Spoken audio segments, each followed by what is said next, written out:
yo os voy a tratar de enmarcar, no sé llamarlo carrera científica o itinerario científico, ¿vale?, dentro de la reforma que ha habido de la Ley de la Ciencia, la Tecnología y la Innovación, que es un proceso que se arrancó en estas, por un primer intento de reforma, ¿vale?, no se pudo concluir, entró un nuevo equipo en el Ministerio, ¿vale?, hace 15 meses, ¿vale?, y una de las tareas que teníamos sobre la mesa era conducir esta reforma de la ley de la ciencia, que como veréis pues tiene un foco importante, como no puede ser de otra manera, en el capital humano, que al fin y al cabo es lo más importante y lo más difícil de conseguir y de consolidar. Entonces, la presentación en sí es texto, quiero decir que lo tenéis en la legislación, y yo lo que quiero es daros pinceladas un poco sobre ello, ¿de acuerdo?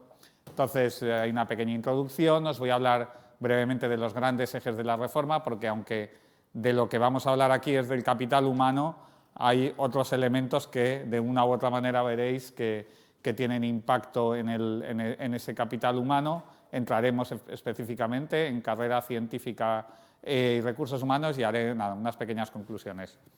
Voy a intentar hacerlo lo más interesante posible e incidir sobre aquellos ejes que creo que son fundamentales. Bueno, entonces, por situarnos, la ley de la ciencia que tenemos vigente a día de hoy, ¿vale?, tiene el origen en el año 2011, que fue cuando se hizo la reforma de la ley existente, siendo la ley existente anterior la de 1986. Simplemente que tengáis, la primera ley de la ciencia fue en 1986, se sacó una nueva ley de la ciencia en el 2011, y esa ley del 2011 nos dimos cuenta, o se dieron cuenta los gestores, que necesitaba una actualización, y lo que se ha hecho ahora es una reforma sobre esa ley de 2011. Y esto es lo que yo os voy a tratar de trasladar. ¿Por qué es interesante o es importante tener una ley de la ciencia? Bueno, lo vais a ver ahora en los ejes de la reforma, es situarnos un marco estable en el cual podemos trabajar todo el ecosistema de ciencia, de tecnología y de innovación. ¿De acuerdo? Entonces, no, he dado para atrás ahora, aquí.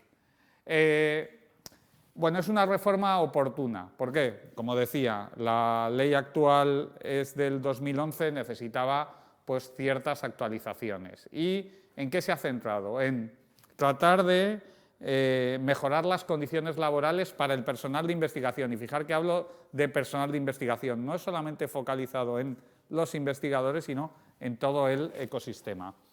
Hay una parte de reducir cargas administrativas, y la ley introduce una serie de disposiciones al respecto, ¿no? De manera que a la hora de convocar plazas de recursos humanos, optar a esas plazas, la propia justificación de los proyectos de investigación que hablábamos antes, bueno, pues tiene disposiciones que, también digo, esto es la ley, ahora tenemos que desarrollar la ley y quiero decir que uno pensaba en el Ministerio, bueno, ya hemos sacado la reforma, qué bien, no. Ahora tenemos que implementar lo que dice la ley, ¿no? Y entonces hay una parte importante de cargas administrativas que tenemos gran potencial de mejora por precisamente la burocracia que está asociada, y que la ley nos introduce algunas disposiciones al respecto. Incide en elementos tales, que también lo habéis referido antes cuando habléis de proyectos, a igualdad de género, de conciliación, de protección de la diversidad también en el entorno académico, como no puede ser de otra forma, es decir, una serie de políticas transversales a nivel de gobierno. Tiene un aspecto muy importante en lo que tiene que ver con la ciencia abierta, y no es solo que se apueste por una ciencia abierta que ya se hacía en la ley anterior, sino que es una apuesta bajo un modelo basado en repositorios públicos, ¿vale?, y en obligaciones de depósito de las publicaciones a la vez que puedan estar en otros medios, ¿vale? No quiero entrar en ello. Digamos que en Europa, en la ciencia abierta, se apuesta por dos modelos, vía dorada, vía verde, pues el modelo español es el de la vía verde, ¿de acuerdo? pero no es el objeto de esta charla. Y luego, bueno, se sigue incidiendo en la necesidad de inclusión de ciudadanía y divulgación. Sí quería referir que es una ley que, vamos, yo es la única, llevo 1 año y 2 meses en el puesto, ¿no? Entonces no he estado desarrollando más leyes, pero sí os puedo decir que ha sido muy participada, lo cual es muy bueno, lo cual nos ha dado mucho trabajo y lo cual yo creo que ha servido para que al final de aquello que era el proyecto del Ministerio de reforma de la ley a lo que tenemos al final, creemos que salimos con algo sustancialmente mejor gracias a todas estas aportaciones. Si bien es verdad que el óptimo de cada uno individual siempre es diferente, entonces seguro que no todo el mundo está contento con el 100% de la ley, pero creo que en general, bueno, se ha conseguido bastante acuerdo. Para que os hagáis una idea, luego en la discusión parlamentaria se recibieron 600 enmiendas, ¿vale? Estos son los diferentes, no os quiero aburrir mucho, pero los diferentes partidos políticos plantean, cuando ya se está debatiendo en el Congreso de los Diputados, enmiendas. Pues en el artículo tal de recursos humanos yo pondría tal y yo pondría cual. De esas 600 se han atendido 100, es decir, 1 de cada 6, un 15%, que nos ha hecho al final sacar una mejor ley. Y venían de 11 partidos políticos, ¿vale? Con lo cual, digamos que también se ha enriquecido. Podríamos verlo por el otro lado. Ha habido 500 que no, pero bueno, creemos que, bueno, que poder recoger esta variedad también nos ha hecho que la propia ley, que después de esa consulta pública entró en el Parlamento, fuera al final una mejor ley, incluso a partir del debate parlamentario. Y lo que es más importante es que esta ley en el Congreso de los Diputados no obtuvo ningún voto en contra, que también yo creo que nos hace estar contentos que en un marco político bastante, si me permitís la palabra, fragmentado, conseguimos consenso en torno a algo, no obtener ningún voto en contra. No sé si ha habido alguna otra ley en el Parlamento en esta legislatura, ¿vale? Entonces yo creo que eso también es para estar contentos. Los grandes ejes de la reforma. Os voy a hablar de 4 ejes y luego me voy a centrar en el primero. Con lo cual, el primero, como voy a entrar luego, lo dejo. Simplemente lo cito. Recursos humanos y carrera científica. Como decía, el capital humano al final es lo más importante y lo más difícil de conseguir y lo que más hay que cuidar, ¿no? Y en ese sentido, pues se han hecho reformas importantes, como veremos. La reducción de cargas administrativas, ya os lo decía. Tiene 3 componentes. Una, la simplificación en la justificación de las subvenciones. Antes hablabais de que me den el proyecto, que me den el proyecto está muy bien, luego hay que gestionarlo y justificarlo. Y a veces eso genera muchas iteraciones con las agencias financiadoras. Bueno, pues la ley establece una disposición adicional que permite, no ya, pero va a permitir, porque tenemos que hacer un desarrollo al respecto, que aquellas instituciones que tengan unos sistemas de control independientes de la gestión puedan hacer ellos mismos el seguimiento. Lo cual, ahora todavía sois jóvenes, pero la biología llegará y tendréis muchos proyectos. Veréis cómo, bueno, como ya con suerte tendremos esto implementado, no lo sufriréis, pero veréis cómo esto supone una menor carga de trabajo e intentamos liberar ese tiempo para que podáis dedicaros a lo que os tenéis que dedicar, que es a esa generación de conocimiento, ¿de acuerdo? Luego introduce la posibilidad de concesión directa de ayudas a proyectos evaluados por otros agentes públicos. Esto ya lo teníamos con proyectos europeos y proyectos nacionales, de manera que si en Europa un proyecto tenía una evaluación positiva pero no tenía financiación, porque no había financiación suficiente, se puede llevar al país. Esto no es tan automático, ¿vale? Es lo que se llama el sello de excelencia y con esto en el país se puede llegar a subvencionar. Pues esto incluso es posible a raíz de la ley con ayudas que puedan ser, pues por ejemplo, unas ayudas que pueda tener, me lo voy a inventar, mi sitio de origen anterior, el Carlos III, ¿no?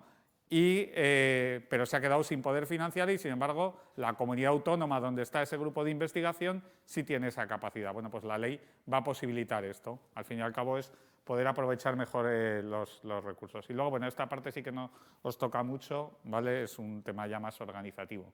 Y luego, aquí no está puesto, pero también hay una reducción de la carga administrativa vinculada al componente de los recursos humanos y que, de nuevo, aunque a vosotros no os toca, perdón, que me está sonando el teléfono, y no es que lo vaya a coger, pero lo voy a quitar para que no me despiste. Recursos humanos, se han eliminado la necesidad de pedir autorización previa para convocar una serie de contratos, ¿vale? Pues, por ejemplo, los predoctorales o los de acceso al sistema, que hasta ahora, aunque tuviera mi centro la financiación de la Agencia Estatal de Investigación, del Carlos III de Europa, necesitaban requerir una autorización previa. Esto se ha quitado, lo cual hará que seamos o que vuestros centros puedan ser más rápidos a la hora de convocar las ayudas y que el personal se incorpore antes, ¿vale? Quiero decir que esto ahí no está, pero también es importante y toca al factor humano. Transferencia de conocimiento y difusión. Aquí se introduce el sexenio de transferencia, que incluye dentro del mismo no solamente la propia transferencia del conocimiento, sino las acciones en difusión y en divulgación, en definitiva de tratar de acercar y comunicar con la ciudadanía. De aquí lo más interesante para vosotros también la apuesta reforzada por ciencia abierta, no solamente en publicaciones, sino en datos, ¿vale? Para que de manera simultánea a la publicación en entornos, llamémoslo cerrados, hay obligación, cuando el origen sea una fuente de financiación pública o yo trabaje en un organismo público, de publicar en abierto, en estos repositorios que os comentaba. Voy ya propiamente a la carrera científica. Bueno, la ley de la ciencia ya tenía una serie de modelos contractuales para no solamente para la carrera científica, sino para todo lo que es los recursos humanos en la ciencia, y aquí también han habido modificaciones. Tenéis un contrato predoctoral, que es el artículo 21 de la ley, el contrato de acceso de personal investigador doctor al sistema, ¿vale? Que es el artículo 22 y el 22 bis, el contrato de investigador distinguido, que sería el artículo 23, y una modalidad que aquí, de nuevo, si a mí me dicen cuando yo llegué al ministerio que esto lo íbamos a poder sacar, hubiese pensado que no, ¿vale? Y al final lo conseguimos sacar, que es el contrato de actividades científico-técnicas, que sin ser el orientado para el personal investigador que está destinado a liderar las líneas científicas en los próximos años, porque no, este modelo, el último, como veréis, no es el destinado al efecto, creemos que sí nos da un marco mejor para poder desarrollar la actividad investigadora. En todo caso, lo veremos con la implementación. Contrato predoctoral. Y bueno, y lo que es muy importante es, y me da pena porque no lo tengo todavía, y era lo que yo realmente, cuando me invitaron a participar en esta charla, quería mostraros, era una slide que se está haciendo con la iniciativa Euraccess, Euraccess España, para poder ver no solamente la ley de la ciencia, sino el proyecto de ley de universidades, que también sabéis que está ahora en el debate parlamentario, junto con las oportunidades de financiación. Es la guía Euraccess, que cuando esté yo os la facilitaré, vamos un poquito más de retraso, y se vería de manera muy gráfica todo esto que yo os voy a tratar de comentar. Y es muy interesante esta guía, pero como no puedo hacer spoiler de algo que todavía además no lo tenemos cerrado del todo, ¿vale? No se puede mostrar esa gráfica, ¿vale? Pero sí os lo anticipo. Entonces, el contrato predoctoral, bueno, es un contrato, como era anteriormente, de hasta 4 años, caso general. ¿Por qué digo caso general? Porque luego, según se den determinadas circunstancias, estos 4 años se pueden extender, ¿vale? Y tiene por objeto, bueno, pues esto no tiene novedades sustanciales, pues desarrollar actividades de investigación dentro de un proyecto de I+D concreto, ¿vale? Novedades que no estaban: derecho a indemnización a la finalización del contrato, incluyendo los contratos vigentes cuando entró en vigor la ley en este mes de septiembre. Hasta ahora acababan estos contratos y estos contratos no tenían derecho a indemnización, bueno, finalizaban y ya está. Bueno, pues se ha conseguido introducir esto, que sin ser algo disruptivo, bueno, pues introduce un cambio ya en la forma de tratar a los investigadores desde su etapa predoctoral, ¿vale? Además, aquí hay un elemento que, una vez que entra la ley, en los procesos que salgan ya van a tener que ser las propias organizaciones las que hagan frente, porque esto no deja de ser un mayor coste, ¿vale? para las organizaciones o para las agencias financiadoras, pero en aquellos contratos que estén vigentes, que os podéis imaginar que es un abanico de 4 años, en ese caso el Ministerio va a articular un procedimiento con las comunidades autónomas para que no suponga un coste para las organizaciones. Las agencias financiadoras dotarán, cuando hablo de las agencias financiadoras, quiere decir la Agencia Estatal de Investigación, el Instituto de Salud Carlos III, dotarán de mayores recursos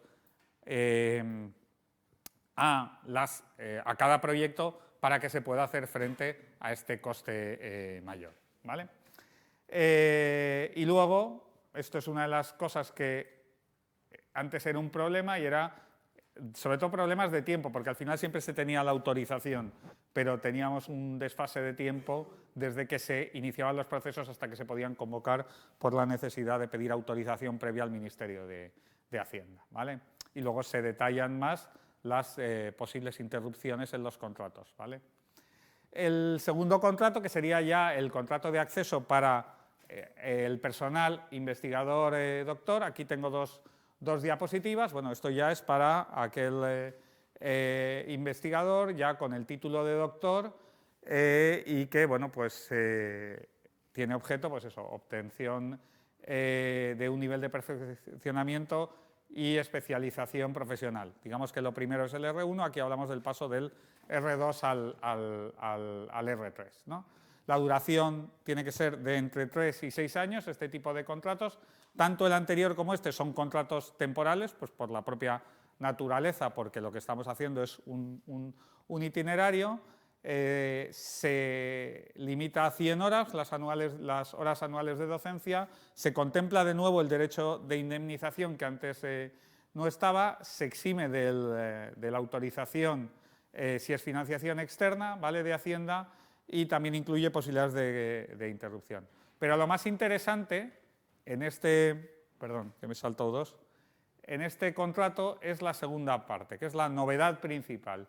Y se ha tratado de definir un nuevo itinerario científico postdoctoral orientado a la estabilización, al acceso al sistema, porque antes lo llevaba en el nombre y efectivamente lo normal era que los investigadores que pasasen por esa fase al final tuvieran posiciones estables en el sistema de ciencia, pero no había disposiciones específicas al respecto. Aquí, ¿qué es lo que hay?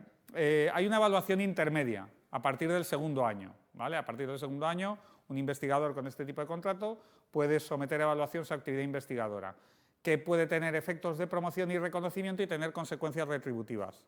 ¿Esto cómo se va a implementar? Las convocatorias de recursos humanos, al menos las que vayan por parte de la Administración General del Estado, y yo creo que por parte de las comunidades autónomas también, establecerán que aquellos investigadores con una ayuda, la que fuera, que tengan este tipo de contratos, si obtienen esta evaluación, podrán tener unas retribuciones mayores que si no la tuvieran, ¿vale? Digamos que es como una primera evaluación de actividad investigadora. Pero luego, además, se introduce la obtención del certificado de R3 como investigador establecido.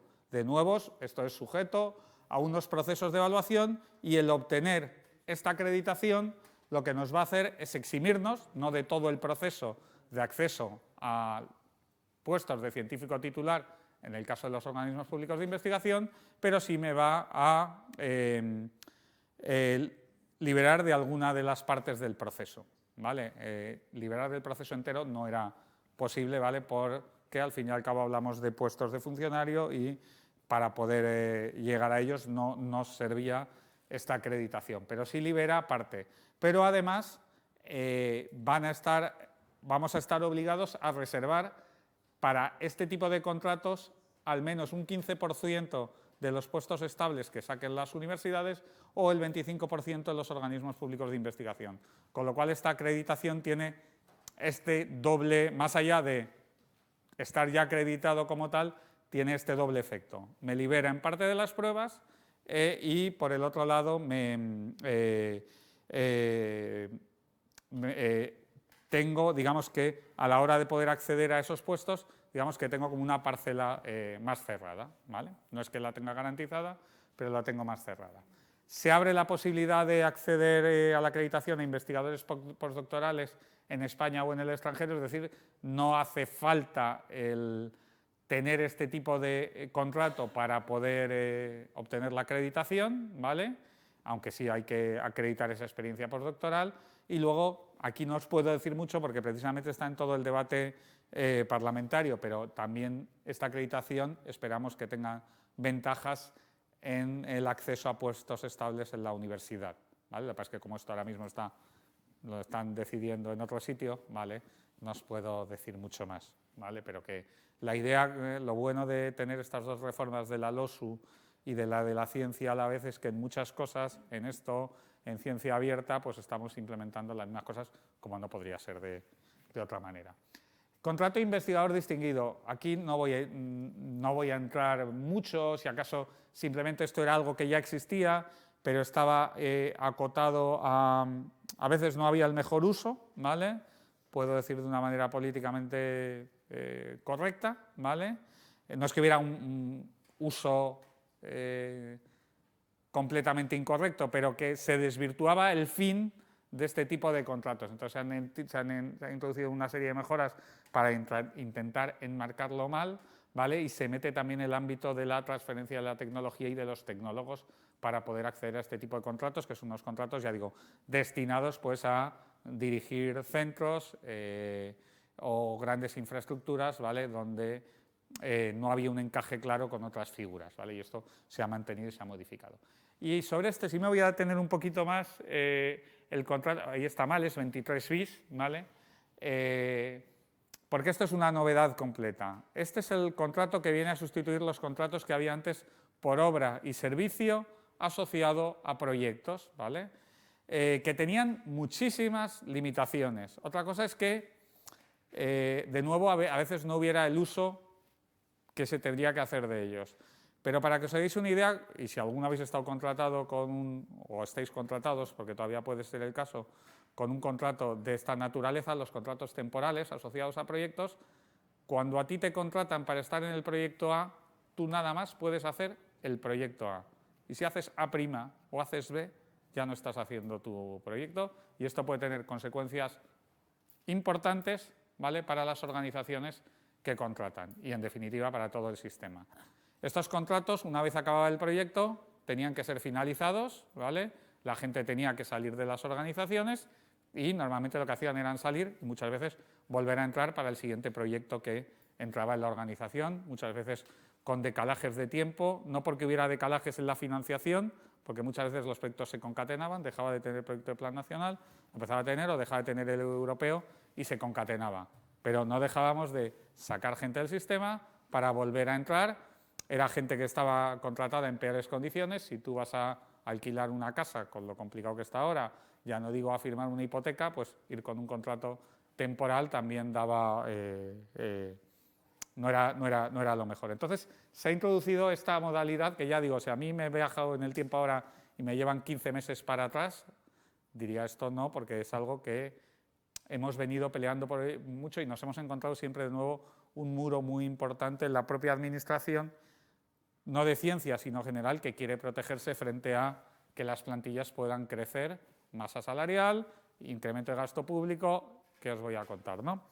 Entonces, conseguimos introducir esto, que es un contrato indefinido. No es un contrato fijo. Indefinido quiere decir que el fin del contrato no sabemos cuál es. ¿Cuándo va a ser la finalización del contrato? Cuando la causa que la genera, es decir, en este caso, la financiación hacia la línea de investigación o servicio científico-técnico, o el contrato de I+D con la empresa, finaliza. Si mi línea de investigación deja de obtener financiación, obviamente esos contratos tendrán que terminarse. Pero ya abrimos el abanico a línea de investigación. No hablamos de proyecto, porque si hubiésemos puesto proyecto, estaríamos teniendo lo mismo, estaríamos con lo mismo, ¿vale? Y no nos serviría. ¿Para qué nos sirve?